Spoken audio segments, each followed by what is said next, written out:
আসসালামু আলাইকুম everyone, welcome back to my channel Notashe kitchen. আজকের পর্বে আমি তৈরি করে দেখাবো red sauce pasta, creamy and cheesy red sauce pasta. ঘরে পাস্তা তৈরি করলে যাদের পাস্তা মজার হয় না, তারা এই রেসিপিটি চাইলে ফলো করতে পারেন। আর রেসিপিটা আমি খুব সহজভাবে দেখানোর চেষ্টা করেছি। আশা করছি আপনাদের কাছে রেসিপিটা ভালো লাগবে।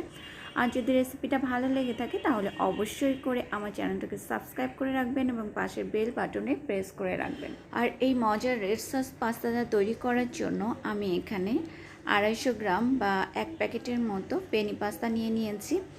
আর আপনারা চাইলে যে কোনো ধরনের পাস্তাই এখানে নিয়ে নিতে পারেন। আমি এখানে পেনি পাস্তাটা ব্যবহার করেছি। এখন আমি এই পাস্তাটাকে সিদ্ধ করে নেব। তার জন্য আমি প্রথমে চুলায় একটা কড়াই বসিয়ে দিয়েছি এবং তাতে দিয়ে দিয়েছি পাস্তার থেকে দ্বিগুণ পরিমাণে পানি এবং দিয়ে দিলাম 1 চা চামচের মতো লবণ। যখন পানিতে বলক চলে আসবে তখন আমি এই পাস্তাগুলোকে এই পানিতে ঢেলে দেব। আর দেওয়ার সঙ্গে সঙ্গে কিন্তু অবশ্যই একবার হলেও পাস্তাটাকে একটু নেড়ে দিতে হবে, তা না হলে দেখা যাবে পাস্তাগুলো নিচের দিকে লেগে গিয়েছে। এবং পাস্তাটাকে ততক্ষণ পর্যন্ত সিদ্ধ করে নেব যতক্ষণ না এই পাস্তাটা খুব ভালোভাবে সিদ্ধ হচ্ছে। আর তাছাড়া এখানে প্যাকেটের গায়ে ইনস্ট্রাকশনও দেওয়া থাকবে আপনারা কত মিনিট পাস্তাটাকে সিদ্ধ করে নেবেন। আর পাস্তাটা সিদ্ধ হলো কি না সেটা বোঝার জন্য আমি পাস্তাটাকে একটা চামচের উপর উঠে নিয়ে কেটে নিচ্ছি। এবং যখন দেখতে পাবেন যে পাস্তাটার এই যে চারধারের অংশটা একেবারেই স্বচ্ছ হয়ে গিয়েছে, কোনো সাদা অংশ নাই, তখন বুঝতে পারবেন পাস্তাটা সিদ্ধ হয়ে গেছে। আমি মোটামুটি পাস্তাটাকে 8 থেকে 10 মিনিটের মতো সিদ্ধ করে নিয়েছি। আর আপনারা যে ধরনের পাস্তা ব্যবহার করবেন তার প্যাকেটে তো অবশ্যই ইনস্ট্রাকশন লেখা থাকবে যে কত মিনিট সিদ্ধ করতে হবে, সেই অনুযায়ী সিদ্ধ করে নেবেন। আমার পাস্তাটা অলমোস্ট ডান। এখন আমি চুলাটাকে অফ করে দিচ্ছি এবং এই যে পাস্তার পানিটা আমি ফেলে দিচ্ছি। আর পাস্তা কিন্তু সেদ্ধ করার পর আর ধোয়ার প্রয়োজন পড়ে না। আর এখন আমি এখানে দিয়ে দেব কিছুটা সয়াবিন তেল। আর দেওয়ার পরে পাস্তাটার সঙ্গে খুব ভালোভাবে মিলিয়ে নেব। অনেকে কিন্তু পাস্তা সিদ্ধ করার সময় পানির ভিতর তেলটা দিয়ে দেন, সেক্ষেত্রে দেখা যায় কি পানিটা যখন আমরা ফেলে দিই তেলটাও কিন্তু পানির সঙ্গে চলে যায়। আর এই পর্যায়ে এসে যদি তেলটা ব্যবহার করা হয় তাহলে পাস্তাগুলো কিন্তু একেবারেই ঝরঝরে থাকবে। আমি যতক্ষণ পর্যন্ত পাস্তাটা রেখে দেব এটা কিন্তু একেবারেই ঝরঝরে থাকবে, একটার সঙ্গে আরেকটা গায়ে গায়ে লেগে যাবে না। এখন এই পাস্তাটাকে রান্না করার জন্য চলে যাচ্ছি। তার জন্য আমার লাগবে হচ্ছে একটা পেঁয়াজ। আমি এরকম বড় সাইজে একটা পেঁয়াজ নিয়ে নিয়েছি এবং এইরকম ছোট করে 1 কোয়া রসুন, সেটাকে 2 ভাগ করে নিয়েছি এবং কিছু কাঁচামরিচ, কিছু অরেঞ্জ বেল পেপার, কিছু গ্রিন বেল পেপার এবং নিয়ে নিয়েছি ব্রোকলি। আপনারা পছন্দ মতো সবজি এখানে ব্যবহার করতে পারবেন। এখন এই পেঁয়াজ এবং রসুনটাকে কুচি করে কেটে নিচ্ছি। এই যে আমি এভাবে করে কেটে নিয়েছি পেঁয়াজ রসুনগুলোকে কুচি কুচি করে, এবং কাঁচামরিচটাকেও এভাবে একটু ছোট ছোট করে কেটে নিয়েছি। এখন চলে যাচ্ছি চুলায়। প্রথমে একটা প্যান বসিয়ে দিয়ে তাতে দিয়ে দিয়েছি কিছুটা তেল এবং রসুন কুচিটা দিয়ে দিলাম। রসুন কুচিটা একটু ভেজে সটে করে নিতে হবে, কিন্তু এটা ব্রাউন কালার করা যাবে না। যখন একটু নরম হয়ে আসবে তখন এর ভিতর সে পেঁয়াজ কুচি এবং কাঁচামরিচ কুচিগুলো দিয়ে দিলাম এবং দেওয়ার পরে এটাকেও আমি মিনিট খানেক একটু নেড়ে চেড়ে নরম করে নেব। যখন একটু নরম হয়ে আসবে তখন এর ভিতর দিয়ে দিচ্ছি সবজিগুলো।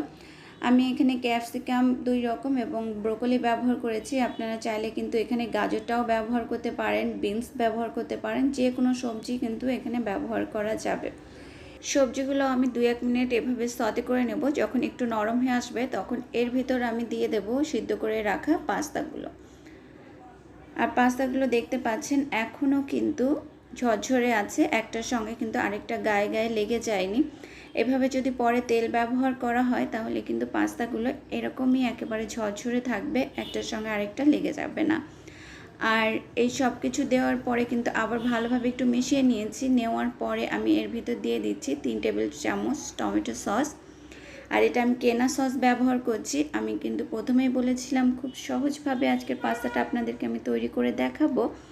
সেই জন্য কিন্তু আমি কোনো রকম সস তৈরি করার ঝামেলা ছাড়াই কিভাবে আপনারা এই রকম রেড সস পাস্তা তৈরি করতে পারবেন সেটাই দেখাচ্ছি। আর এখানে দিয়ে দিচ্ছি 1/2 চা চামচ অরিগানো। এবং হাফ চা চামচের একটু কম দিয়ে দিলাম গোলমরিচের গুঁড়ো। সব কিছু দিয়ে আবার খুব ভালোভাবে একটু মিশিয়ে নিতে হবে। আর এখানে কিন্তু আপনারা যদি চান এখানে চিলি ফ্লেক্সটা ব্যবহার করতে পারেন, যেহেতু আমার বাচ্চারা খাবে তাই আমি চিলি ফ্লেক্সটা দিচ্ছি না। আর দিয়ে দিলাম হাফ চা চামচ চিনি। চিনিটা কিন্তু দেওয়া হচ্ছে টেস্টের ব্যালেন্সের জন্য, এটা কিন্তু মিষ্টি করার জন্য চিনিটা দেওয়া হয়নি।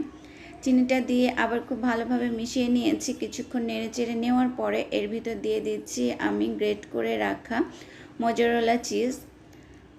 আর এই চিজটা দেওয়ার ফলে পাস্তাটা কিন্তু অনেকটাই চিজি হয়ে যাবে এবং এই পাস্তাটা খেতে অসম্ভব মজার হবে। চিজের সঙ্গে পাস্তাটাকে খুব ভালোভাবে মিশিয়ে নিতে হবে। 2-1 মিনিট নাড়াচাড়া করার পরে এর ভিতর দিয়ে দেব লবণ। আমি কিন্তু প্রথম থেকে এখনও পর্যন্ত আগে কোনো লবণ ব্যবহার করিনি, যেহেতু চিজে লবণ থাকে এবং সসেও লবণ থাকে, তাই সস এবং চিজটা দেওয়ার পরে টেস্ট করে নিয়ে লবণটা ব্যবহার করা ভালো, এতে করে লবণ আর বেশি হয়ে যাবে না। মেশানো হয়ে গেছে, এখন আমি এটাকে নামিয়ে নেব। তবে তার আগে আমি এর ভিতর হাফ কাপ দুধ দিয়ে দিলাম। এই দুধটাকে দেওয়ার পরে দেখবেন এর ভিতর খুব সুন্দর একটা ক্রিমি এফেক্ট চলে আসবে আর খেতে খুবই টেস্টি হয়। আপনারা যদি কেউ এর ভিতর চিজ নাও দেন তবে সেক্ষেত্রে দুধ দিয়ে করলেও আপনি সুন্দর একটা ক্রিমি পাস্তা তৈরি করে ফেলতে পারবেন। চিজ ছাড়াও কিন্তু শুধুমাত্র দুধ দিয়ে একটা ক্রিমি পাস্তা তৈরি হয়ে যাবে। আর এই দুধটা দিলে তো আর কোনো কথাই নেই, পাস্তার স্বাদটা হয়ে যাবে দ্বিগুণ পরিমাণে। এখন পাস্তাটা কিন্তু একেবারেই রেডি সার্ভ করার জন্য। এখন আমি চুলাটাকে অফ করে দিয়েছি এবং পাস্তাটাকে নামিয়ে নিয়ে সার্ভ করে দেখাচ্ছি যে কতটা সুন্দর এবং ক্রিমি চিজি হয়েছে আমার আজকের এই পাস্তাটা। জাস্ট মি কথা দিচ্ছি, ইনশাআল্লাহ আপনারা যদি এরকম করে পাস্তা তৈরি করেন বাসায়, তাহলে রেস্টুরেন্টে গিয়ে পাস্তা খাওয়ার কথা কিন্তু একেবারেই ভুলে যাবেন। যখনই পাস্তা খেতে মন চাইবে এই পাস্তাটাই তৈরি করে নিতে ইচ্ছা হবে। এই যে তৈরি হয়ে গেল creamy cheesy red sauce pasta বা cheesy red sauce pasta, pasta with red sauce যেটাই বলেন না কেন, আজকের পাস্তাটা একেবারেই পারফেক্ট পাস্তা হয়েছে, একেবারেই রেস্টুরেন্ট স্টাইল পাস্তা হয়েছে। আপনারা চাইলে কিন্তু এরকম করে তৈরি করে নিতে পারেন। আর আমার এই ছোট্ট চ্যানেলটাকে যদি আপনাদের কাছে ভালো লেগে থাকে তাহলে অবশ্যই আমার চ্যানেলটাকে সামনে এগিয়ে নিয়ে যাওয়ার জন্য প্লিজ একটা লাইক এবং কমেন্ট করবেন। আপনাদের একটা কমেন্ট কিন্তু আমার পরবর্তী কাজটা করার জন্য আগ্রহটাকে বাড়িয়ে দেয়। আর অবশ্যই আমার চ্যানেলটাকে সাবস্ক্রাইব করে আমার সাথে থাকবেন, যাতে আমি আরও কিছুটা দূর এগিয়ে যেতে পারি আপনাদেরকে সঙ্গে নিয়ে, আপনাদের ভালোবাসা নিয়ে। আজ তাহলে এই পর্যন্তই। সবাই ভালো থাকবেন, সুস্থ থাকবেন এবং এই পাস্তাটাকে ঘরে তৈরি করে খাবেন এবং সবাইকে খাওয়াবেন।